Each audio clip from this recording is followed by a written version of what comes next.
Hey, my Young and the Restless fans. Yes, we are back to a regularly scheduled program. Happy hump day after the holiday, and we got some stuff to talk about.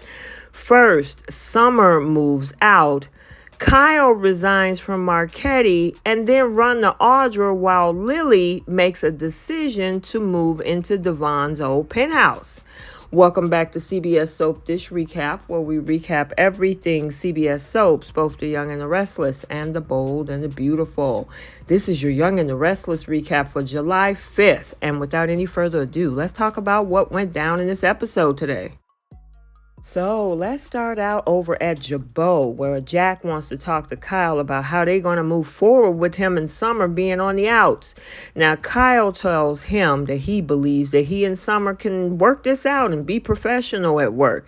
I don't know about that, Kyle. I mean, with everything that's going on and the angst that's happened between the two of you and your mothers, I don't think so. And Jack said that he doesn't think that that's likely either. I mean, how can he say that without giving it a chance? But you know what? I think it's for the best myself. Now, he said one of them need to resign, and we all know which one he means. And poor Kyle, he think it's Summer saying that it's not fair to her because of all of the work Summer has put into their company. Jack tells him, yeah, she's not the one who needs to resign. Oh boy, Jack, don't you think he's moving a little bit too fast? I mean, we don't know what's going to happen with Summer at this point. She's still up for a lot of charges. But anyway, after Jack told that to Kyle, yeah, he was upset. And he was like, I'll think about it. Jack said Summer's life is in chaos and she needs something to focus on. And I mean, seriously, whose fault is that? I mean, Summer brought all of this on herself. Why should Kyle have to suffer? Why does his life have to be in chaos? Now, Jack offered to find him something over at Jabot. I mean, why don't you find something for Summer at Jabot and let Kyle work at Marchetti? But you know what? Marchetti was her baby, so I can understand that. But you know what? The way it looks like Kyle might be moving over to Newman Media. That's just my speculation, but hey, we'll find out soon. Well, now we're over at the Abbott estate, where we see Diane is trying to offer Summer some support, but this ungrateful brat is accusing Diane of messing up her marriage, and of course, it had nothing to do with her lying to her husband Kyle for months. Yeah, months, about her mom being alive and letting his mom rot in the jail cell. Now, Summer said her mom was right, that this Diane destroys everything she touched. Girl, you and your mama are to blame for all of this stuff. I hope Diane tells Jack everything that this girl is saying to her. Now, Diane, if I was her, kick her out and tell her to go somewhere else. I mean, she did. She brought this all on herself. She needs to take a look in the mirror and then figure out what went wrong. So now over at Society, we see Lily telling Audra that she knew Audra was a shark but never thought that she'll take over so quickly. Audra says, you know what, I scored the promotion on my own merit. Nate comes to the table. Lily tells Nate about Audra taking his job, and she is shocked. And especially when Nate said that she don't know the whole story, that he's filling in as COO over at Newman, and she's filling in as CEO for him. And Lily asked if Audra would give her a minute to chat with Nate. Audra was like, no problem. And of course, she never got to thank Lily. Lily asked her, what are you thanking me for? Audra says that she wouldn't have this great position if she wasn't fired. And she's at the top of her game. She leaves Nate and Lily to talk.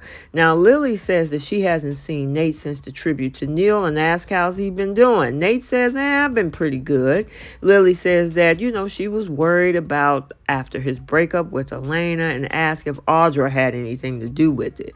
Nate says, nope, I'm now in a relationship with Victoria, and Lily just cracked up saying that he is really swimming with the sharks now. So then Audra brings her butt back to the table and asks Nate if Lily lectured him on morality. Now, Nate says that Lily is a good person and they had a chance to reunite at Neil's memorial. Audra says that she has nothing against him bonding with his family, but he can't let Lily's conscience affect his decision making, especially since she got a bigger fish to fry, and we all know that fish is named Kyle. So now let's head over to Devon's penthouse. He's thinking about everything discussing, both he and Abby thinking about moving to the Chancellor Mansion. And Abby, of course, wants that bigger mansion. That's what she's used to. She's a Newman.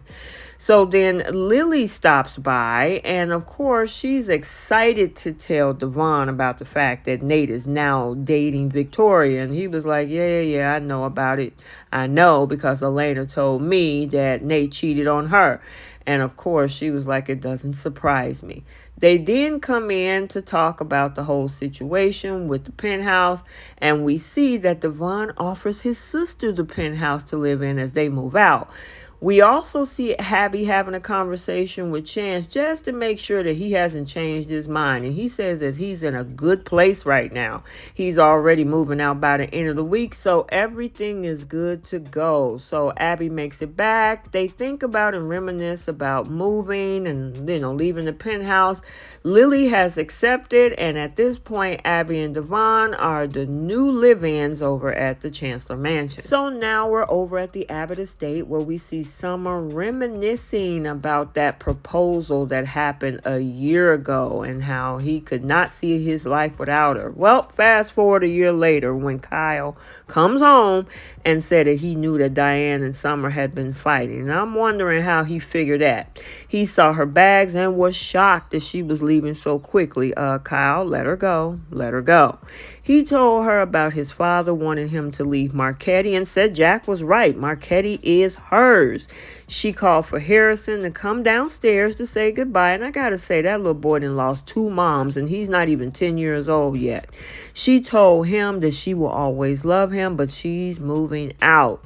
Harrison went upstairs, and they said it went well. And it appears Harrison, the way he was looking, he looked more confused than ever. Yep, so it looked like it's over for this couple. Finally, after all these years, Summer pack up her stuff, walk out the door, and Skyle is done. So now we're over at Jabot, and Diane did go to Jack and tell him about Summer going off on her. And all he said is that he was sorry and had his run-in with Kyle too. Kyle then showed up and told them that Summer has officially moved out and he agreed to resign from Marchetti. Jack told him that, hey, your new job is just going to be as rewarding, but guess what? Kyle declined it, saying that he needs some time to think about what comes next. And of course, Jack is in disbelief. Well, too bad. I mean, Jack is asking if Kyle really would leave Jabot. And for one, I hope he does, because the way it's looking right now, Jack, it looked like you're treating Summer better than your own son. But Diane said, you know what, give him some time and space to figure it out. So what space did he get into? It looked like he met up with Audra and told her that he and Summer are separating. And she said that, oh, I'm so sorry. And I hope it wasn't because of little old me. Don't worry, Audra. Yeah, it wasn't the case. He told her things were bad before they hooked up, and he is also out of a job. And she found that very interesting. I'm wondering if she was going to try to sink her claws into Jabot or Marchetti somehow. But it could be a possibility on the horizon that maybe she might ask him to be her COO temporarily over at Newman Media. I guess we'll have to see. And finally, speaking of his ex Summer, she runs into Chance over at the GCAC, and he's like, oh, what happened? Don't tell me this is what I think it is. Yeah, Chance, it's what you think it is. And he's like, well, if you need somebody to talk to, I'm there. Oh, we know where this is headed. Those two are probably going to end up in bed. Okay, so there you have it, your Young and the Restless recap for Wednesday, July 5th, 2023. Stay tuned for the bold and the beautiful recap also for today. And until the next video, like, comment, and subscribe, and we will see you in the next one. Bye.